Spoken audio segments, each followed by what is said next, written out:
This bulletin proudly brought to you in association with Campbell Menswear.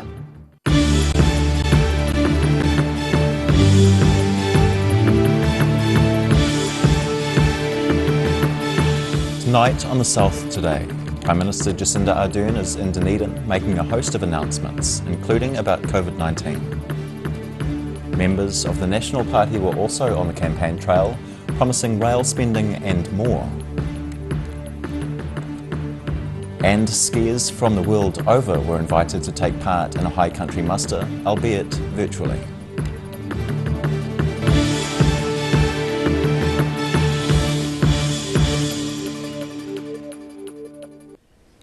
Tēnā koutou katoa, ngā mihi o te ahi nei. Kia ora, I'm Simon Anderson. Prime Minister Jacinda Ardern has announced New Zealand outside of Auckland could move to Alert Level 1 at the start of next week. Speaking in Dunedin this afternoon, the Prime Minister says the plan is to move the rest of the country to Alert Level 1 at 11:59 p.m. next Monday. But she says there are conditions. This is contingent on cases tracking as they are and maintaining the containment we have seen. The move will be confirmed on Monday when Cabinet meets again. The Prime Minister says modelling done for the Ministry of Health suggests there is still a 25% chance COVID-19 could spread out of Auckland. More coverage of the PM's visit to Dunedin will be in tomorrow's Otago Daily Times and on Channel 39's News Bulletin. Dunedin's new hospital is one step closer with Cabinet signing off in principle on the development's detailed business case. However, Health Minister Chris Hipkins says the $1.4 billion project will cost more than that. The detailed business case has been keenly anticipated and long delayed. It was due to be considered by Cabinet in March, but COVID-19 and fraught negotiations between clinicians and planners about the small size of hospital buildings have delayed the plan's release. Cabinet had approved a plan for 2 buildings to be constructed, one on the former Cadbury factory site and another on the Wilson parking block. The Minister of Health recently lodged a consent application to complete the demolition of the Cadbury factory, which is already underway. The new hospital is expected to be taking patients by early 2028. National says if elected, it will spend $140 million on a raft of transport projects across the south. The party says this includes $400,000 in support of a commuter rail link between Mosgiel and Dunedin. National Party Transport spokesman Chris Bishop revealed his party's transport package at Dunedin's railway station this morning. A promise of funding for commuter rail between Dunedin and Mosgiel would be a boost for the mothballed Dunedin Railways, a company owned by Dunedin City Council which provided tourist excursions up the Taieri Gorge. We know that the Dunedin City Council is interested in exploring commuter rail between Mosgiel and Dunedin. We know that the rail union down here is interested in doing the same as well. National would provide $100,000 for a feasibility study, plus another $300,000 towards a trial of the commuter service. And we think that Dunedinites have shown that there is interest in getting out of their cars and getting into rail in order to travel from Mosgiel to Dunedin and back and forth. Among other projects are roading improvements, bridge upgrades and an investigation of a heavy traffic bypass for Mosgiel. If elected in, work would begin immediately to deliver passing lanes and safety improvements to the many black spots on the road between Queenstown and Te Anau. 210 crashes on that route in the last decade or so. That is also a road that is overdue for an upgrade. The spending is part of the party's proposed $31 billion nationwide transport infrastructure plan. In Dunedin, The South Today. A University of Otago epidemiologist thinks physical distancing requirements on flights could be relaxed as long as passengers wear masks. Professor Michael Baker's statement comes after Queenstown Lakes Mayor Jim Bolt called on the government to revise social distancing requirements.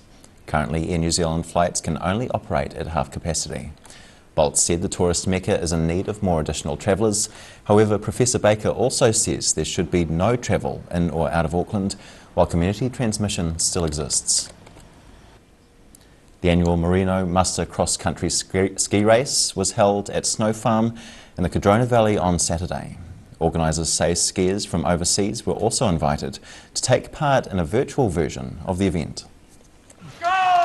And they're off. The 26th Merino Muster cross-country ski race at the Snow Farm in the Cadrona Valley on Saturday saw a slightly reduced field compared to other years due to COVID-19 travel restrictions. I think we had over close to 200 internationals last year, and they just can't. I mean, the reality is we miss having them here, and we have a virtual race that a lot of them have been taking part in. How does that work? Oh, you just go out and you track using Strava or one of these wonderful apps that tracks where you go, and GPS, and then you upload that, and it's a little bit of an honesty system, but they're doing 42 Ks, and we send them a medal, and we still have a way of saying, hey, you're not here, but you took part. Lee says competitors were allowed to race without masks over the 7-kilometre looped track. All of our indoor crew are wearing masks because we're a major contact point, and then we're asking in the start line where there's the potential for there to be close to 100 people, that people wear face coverings. But we're not going to exceed, that's our major congestion point, and we're well under 100 for that today. There were 4 races of different duration, with the longest being 4 loops of the track, a total of 28 kilometres, which was won by New Zealand's top cross-country skier Campbell Wright, who maintained a substantial lead throughout the race and said he was pleased with the snow conditions. Yeah, the course is pretty good. I quite enjoyed the first lap because it was all very nice and groomed, fresh tracks, it was real good, but yeah, it was. I think it was pretty consistent with all the other years, like the hardness and amount of climbing and everything, but yeah, loved it, and it was good to see all the other people out there as well. The course was smaller than previous years due to less snow having fallen over winter. In Cadrona, the south today. Still to come on the south today, a new museum is opened in Invercargill, and political parties are working together to tackle a serious issue. Ka kite a koe nei.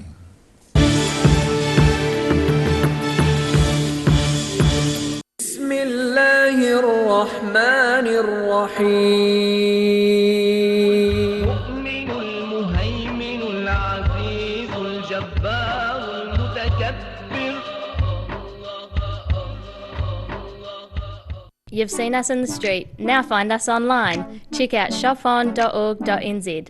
We have all sorts of treasures, from retro and vintage clothing to antiques, homewares and accessories. New items added every week. We're open 24/7. If you're at risk of developing melanoma skin cancer, you owe it to yourself to have a mole map. Mole map is coming to your area. Phone today to make an appointment. It could save your life. Hi, Campbell Menswear. We're back in George Street on the corner of Hanover Street. Come and check out our big store. It's a big space full of bargains. Now look at these shirts. There's shirts for everybody here. Look at these merino pullovers, stacks of moleskins, literally tons of trousers. Check out these big racks of sports jackets. Beautiful. Every reason, every season, we're proud to dress the region. Alex Campbell Menswear, it fits. So come and check out Alex Campbell Menswear. We're back on George Street in the old ANZ building.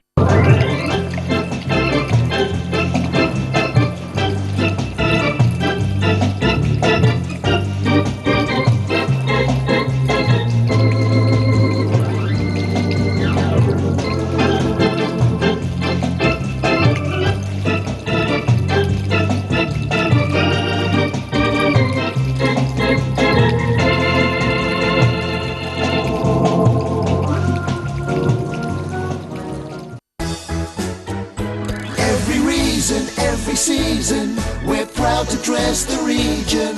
Alex Campbell Menswear, it fits. A poorly maintained heat pump can lose up to 35% of its output. The Mr. Heat Pump Cleaner team are experts. Their specially developed chemical wash is totally biodegradable. Call Mr. Heat Pump Cleaner and get the job done by the professionals.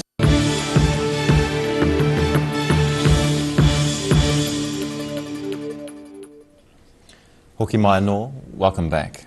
Following the closure of 2 public art galleries in Invercargill, a new transitional space was opened on Saturday. The new museum is designed to showcase what Southland is all about. People got the chance to draw their own mutton bird cutout, which would be added to the many others soaring in this gallery space, marking the opening of Invercargill's latest museum on Saturday. People can decorate a TT bird with something special about themselves and fold it up, and it gets added to the flock, so it's symbolic of the community. The opening marks 2 years since the pyramidal Southland Museum and Art Gallery had to be closed due to earthquake risks, and also 6 years since the Invercargill Public Art Gallery had to close its Anderson House, also due to earthquake risks. As a collaboration between the two organisations, this is designed to be a transitional space and has been named He Waka Tuia Art Plus Museum. The most important thing about this space opening today is the access that we're able to provide. So that's to the collections, to knowledge, to the community, to everything that we can possibly give the community here in this space. So it's really special. The venue is to allow visitors to view, interact and participate with a range of different installations, all of which will showcase what Southland is all about. In Invercargill, the South today. World Suicide Prevention Day falls on the 10th of September each year. And this year the Mental Health and Addiction Wellbeing Group is hoping to garner cross-party discussions. The organisation's chairman says the first report is set to release has an ambitious aim. Waimakariri Member of Parliament Matt Ducey chairs a mental health and addiction group and says the group is pleased to release its inaugural report. To agree a long-term policy setting, so no matter who or what parties make up New Zealand governments going forward, we're all committed to a policy direction that aims to make all suicides preventable in New Zealand. Provisional figures show more than 650 people ended their lives from June last year to the end of June this year. Ducey says he and other politicians have heard members of the public are wanting more action on the issue of suicide. One thing I think all politicians of whatever party they're from has heard the call from people in New Zealand that they want politicians to work together in a bipartisan approach to address the rising demand for mental health services in New Zealand. The Mental Health and Addiction Wellbeing Group includes representatives from all 5 parties in Parliament. Matt Ducey says more people in the rural area he represents are taking their own lives than those in cities. And one key thing this report does highlight is that when you look at suicides in our rural communities, there's a high prevalence of those people who commit suicide have not previously engaged with health services before. So that makes sure that we need to invest heavily into organisations like Rural Support Trust to make sure that those who are working on the ground in our rural communities are the ones doing life-saving work around suicide prevention workshops. He says the group's first report, Zero Suicide Aotearoa, makes the claim that all suicides in New Zealand are preventable. In Amberley, the South Today. After the break on the South Today, the Invercargill Landmark store is knocked down and we catch all the action from the weekend's rugby in Dunedin. Hei a koko aki nei.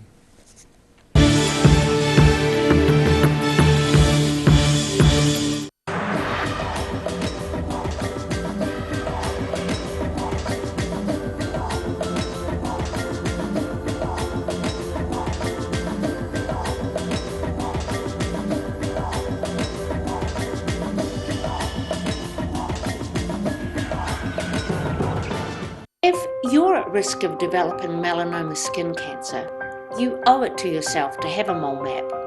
Mole map is coming to your area. Phone today to make an appointment. It could save your life.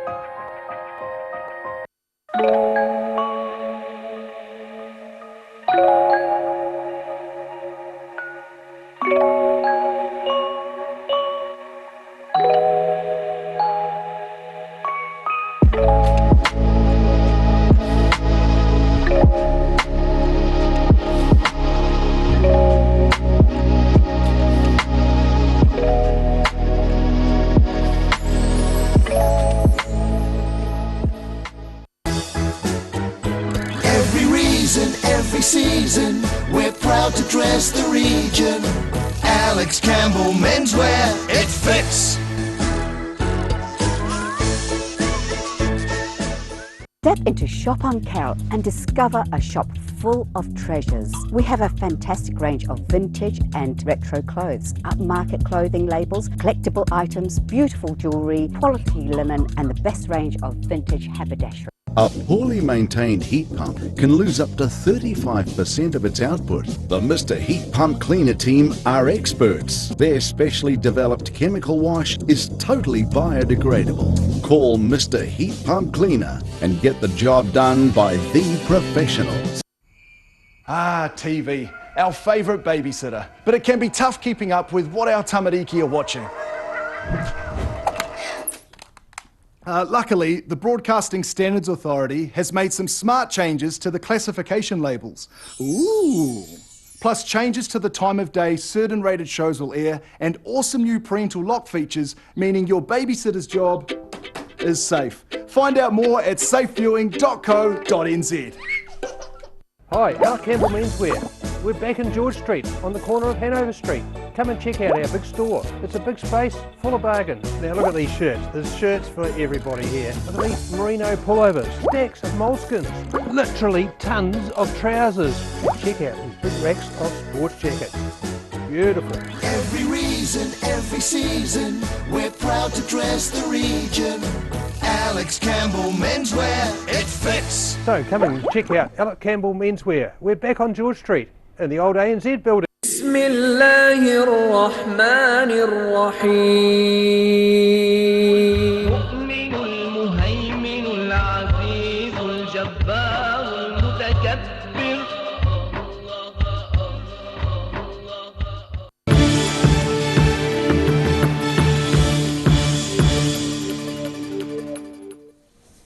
No mai nor. Invercargill's former Hannah's shoe shop has been reduced to rubble, making way for the central city revamp. Developers say the anchor tenant is due to open its brand new store in early 2022. Down comes one of Invercargill's landmark retail shops. Demolition's gone exceptionally well. It's all gone to plan.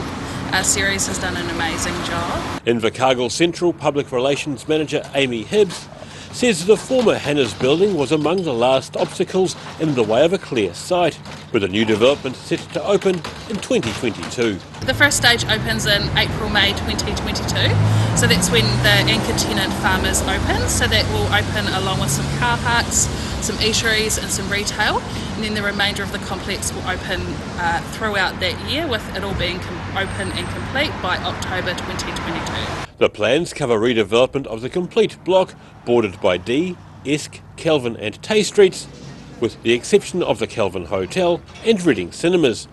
It's more than 230 days since the start of the major inner city remodelling, and developers are pleased the last building's been pulled down. In Invercargill, the South Today. Late tries helped Tairi see off harbour 25-8 at Watson Park on the weekend. Saturday's success means Tairi will encounter University Club next weekend in a repeat of last year's final. Welcome back to Watson Park, all over here. Final score 25-8. Glenn Beadle, the superstar, super sub, comes on, runs into a kick, hits him on the chest, somehow he grabs it, goes over and scores in the corner. They convert that to make it 25.8. Look, I think I've got the player of the day here today, so I've got Nick Henderson with me. I reckon you made, 45 tackles, Nick? Oh no, it's just full credit to the lads. They really put on a good effort today and really pulled through for us, and took a bit of a first half speech by Shannon Young to really get the guys going, and yeah, we stepped up that second half and really put them to the sword. You had something to prove though. You went out last week and you lost 7-5, and a lot of people were certainly, I was shocked by that. So you lost 7-5. Obviously didn't play well enough, and Southern did. So you really had something to prove here today. Yeah, we did. Last week Southern really took it to us up front and really beat us up and gave us a bit of a wake-up call. it was one of those games. We've played a few of them throughout the season, and we've managed to just win. And last week we just lost. So, no, it was good to bounce back like this week, and really proud of the boys today. So I've just finally got the score through from Varsity. Varsity have held on to win 24-22. Southern came back with a late try, got within 2 points, but Varsity held on to claim the win. So the final next week will be between Varsity and Tyree, which is a repeat of last year, mate. So just talk me through that. Were you playing in that game last year? Yeah, it was. Yep. No, she was a funny old game, that one. Varsity obviously came away really strong at the start, and we didn't know what hit us. And Phil Young got us together at half time and really gave us a few words. And so I'm ready for this week.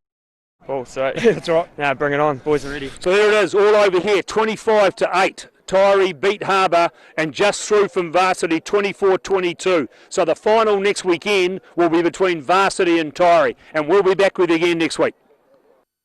And now recapping tonight's top stories on the South today. Prime Minister Jacinda Ardern is in Dunedin making a host of announcements, including about COVID-19 and the Hillside Workshop. Members of the National Party were also on the campaign trail, promising rail spending from a regional assistance package and more. And skiers from the world over were invited to take part in a high country muster, albeit virtually, alongside skiers at Cadrona's snow farm.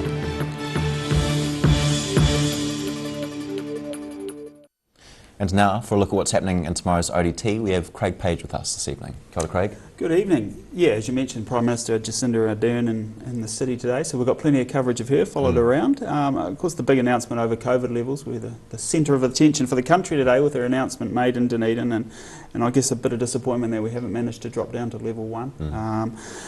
But I guess the good news is that they have changed the social distancing levels on aircraft and public transport. That's going to be eased as of midnight on Wednesday. So suddenly 180,000 more seats on aircraft around the city. So as you can imagine, Queenstown rubbing its hands together in the hope that there's going to be more people heading down there. Jetstar also announcing today that it's going to resume flights from Thursday as well. So yeah, good news there. And lots of cheap flights around too at the moment, $50. So a good time to get away, I think. So a bit of a relief for the tourism, which is continuing to struggle at the moment.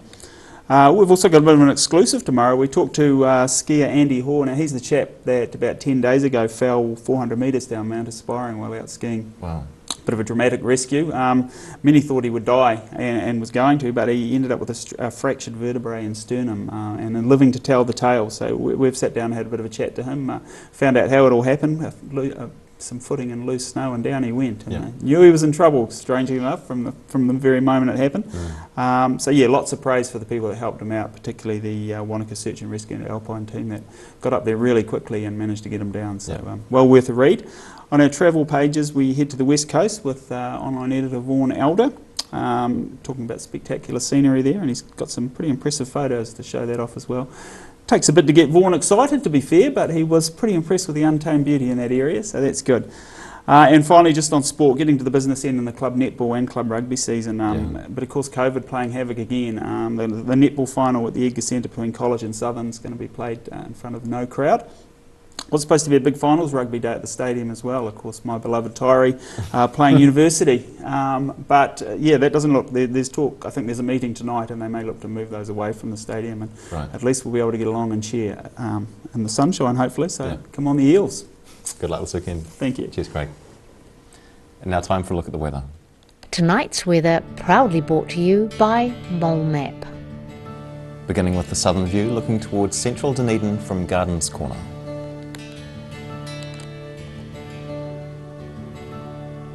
Looking at the situation where trends continue. Some more days of strong, cool west-southwest airflow this week, while frequent showers wet most areas. Those on the Otago coast can expect some longer, dry periods. Starting at the northwest of the South Island, 11 degrees and rain at least for both. Things could intensify in Greymouth with thunderstorms possible. Across to the northeast, where it's a bit milder, 14 degrees and rain for Nelson. Blenheim, you're 16 and cloudy. Moving to Canterbury, where it's cloudy and 14 for all. Kaikoura, the sun might be peeking through a little more for you. To the southern towns, strong westerlies carry showers right across this area. It'll be 11 degrees in the Catlins, 1 degree warmer everywhere else.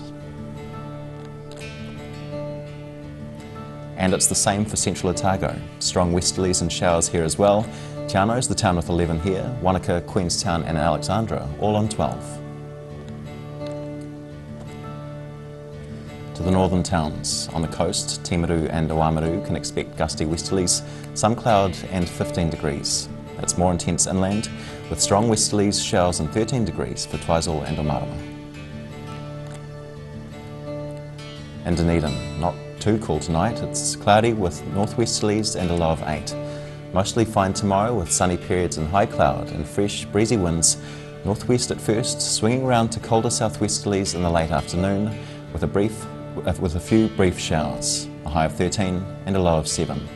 Similar on Wednesday, fine at first with gusty northwesterlies, but a period of strong cold southwesterlies and showers during the afternoon. 15's the high, getting down to 5 degrees. And in Invercargill, showers and strong westerly winds tonight and a low of 7. Cloudy both tomorrow and Wednesday with periods of showers, some squally at times with hail. Rather cold with strong gusty westerly winds, near gale in exposed places. Tomorrow should reach 12 degrees and a low of 7. 1 cooler day and night on Wednesday with 11 and 6. That's the news this Monday. For the latest news from the southern region, head online to odt.co.nz or follow Channel 39 on Facebook and YouTube. Nō reira, kia pai te pō, kia ora tātou.